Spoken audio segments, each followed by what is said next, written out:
A Sky News investigation has revealed allegations of abuse made by 3 women against Greater Manchester Police. They say officers conducted unjustified strip searches. Jason Farrell will tell us more about that in just a moment, but here's one of them. So are you doing that for? It begins in February 2021, a welfare call-out to a woman high on cocaine. Zaina Iman was arrested after police broke into her house. Drugs, cocaine. And she knocked the glasses off a female officer's face. No, you can't help me. She passed out in a police van but was taken to a Greater Manchester police station. No, irony! I'm carried in, appear to be unconscious. I'm being restrained despite not being responsive and handcuffed. My jeans are taken down, my underwear is cut off, knickers and the bra, as well as my top. They then put oversized custody shorts with a belt on and leave me face down in the cell, still unconscious, with no top on and no blanket given. So, Jason, we had the Minister on. We'll hear from him in just a second. But what happened to these women?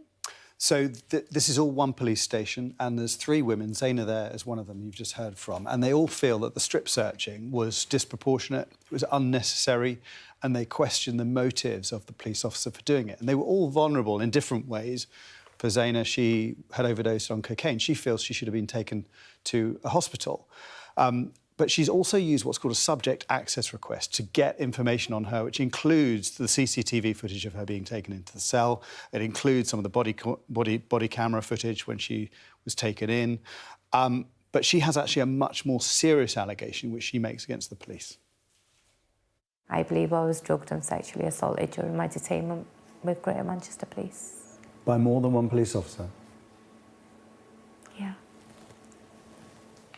Sky News producer Liz Lane has examined the police logs and 40 hours of the videos. Zaina can't remember the journey in the van, and there's no body cam footage after this moment, even though CCTV obtained separately shows an officer getting in through a side door. It should be a 10-minute journey to the police station, but we don't see Zaina again until she arrives in a cell unconscious an hour and a half later. Zaina had a fight to get hold of her custody logs, and it took a year of battling to get this cell footage, and it was eventually provided jumbled up.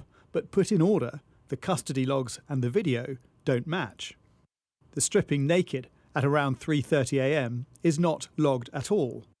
At 5 a.m. she finds she's been left a top to wear. Logs say a medical examination was carried out at 5:34, and she was mobile and shouting. CCTV shows no medical examination, and she sits on the same spot the entire hour. Zaina appears to be sobering up, but in the 9 o'clock hour she throws her drink across the cell. The CCTV of the next hour is not provided by the police, a worrying omission, because at 11 a.m. Zaina is topless and is behaving very strangely. What does she think has happened? Where is the footage? Well, indeed. You know, there's 3 hours missing. There's an hour in the police van, and then there's 2 hours in the cell. The fact that the footage and the police logs don't match is worrying. There's all sorts of examples where they don't match. And as you had the policing minister on saying this has been referred to, he wants it to be referred to the IOPC. That she has actually already asked the IOPC to investigate it. They've referred it back to GMP professional standards. So it is being investigated, and the Criminal Act is also being investigated. But this has been going for quite a while, because that dates back to 2021. And then since then, we've had 2 other women who you'll see in the report later today, who are also saying they've had disproportionate strip searches that were unnecessary. So there's a real accountability question here. Yeah, we did ask the policing minister what he thinks should happen as far as this missing footage is concerned. Well, I'm going to make sure that the IOPC, the Independent Office of Police Conduct, are aware of this. Now, they're the body which independently investigates allegations of police misconduct. Now, they're independent of government, rightly, so I can't direct them to do a particular thing, but I'm going to draw this case to their attention today. So if they feel appropriate, they can, if they're not investigating it already, which they might be, if they're not investigating it already, I want to put it on their radar screen so they take a very close look at it. OK, are you going to speak to Greater Manchester Police?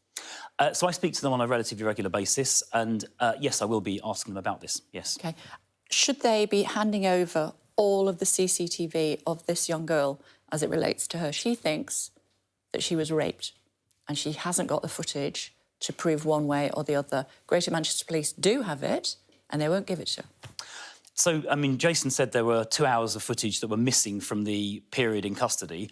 I can't think of any good reason why that would be withheld. So, I mean, there may be details I don't know about, but on the face of it, yes, all of the footage should be disclosed.